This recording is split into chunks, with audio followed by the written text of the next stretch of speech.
How bad is the hold heroin has on Northeast Ohio? Use of the deadly drug up 300% in just the last 10 years. And those are just numbers. I had no idea until I started talking to people who are living the nightmare, people who are embarrassed and broken, but brave enough to tell their story in this 19 Action News exclusive.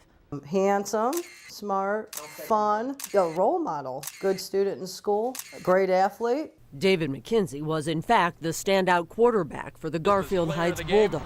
How about the man who threw the touchdown passes tonight, the guy who was playing defensive end until about 3 weeks ago, David McKenzie, coming through with 3 touchdown passes. That was then, 2007. This is now. Thank God that I'm here because I'd probably be dead. McKenzie in prison, hooked on heroin. At just 23, this is his third time behind bars.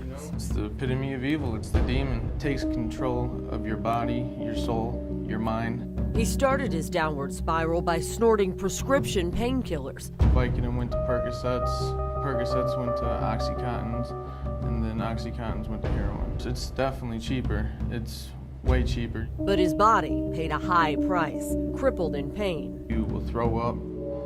You will have the shivers. You can't sleep. Be hunched over in the fetal position in your bed. He was just hunkered over like he was 90 years old because he was in withdrawal that bad. Before I realized that it was a problem, I was already in too deep.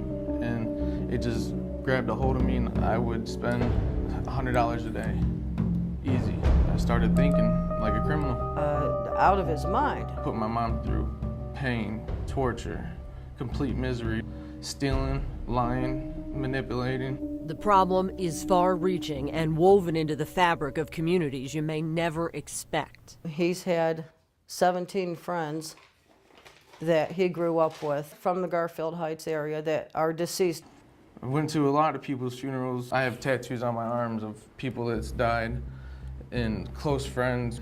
David himself should have died several times, like the time he OD'd at the drug dealer's house. David was lying in the floor with his shirt off, with a needle in his arm. They said if I was to die, they would roll his lifeless body into a rug, and they were going to take him to the dump and stuff me in a garbage can. I've been a landlord for 25 years. Quite frankly, I've never seen anything like this. This guy has had 3 tenants die from heroin overdoses in his apartment.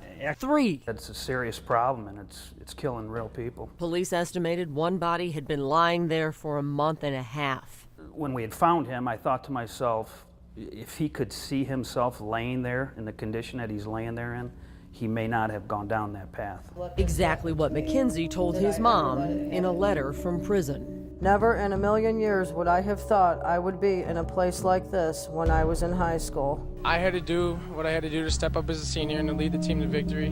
And if we could only go back, he had a very bright future. Now he's got an orange jumpsuit, 2 years to think about the consequences of his first heroin hit. David McKenzie would like to be very clear for anyone thinking about shooting up. Next thing you know, you'll be sitting here just like I am, possibly dead.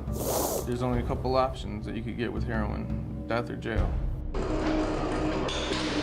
You can log on to 19actionnews.com for links to groups who literally feel your pain, and they're trying to turn the tide on the heinous hold heroin has had on more and more lives.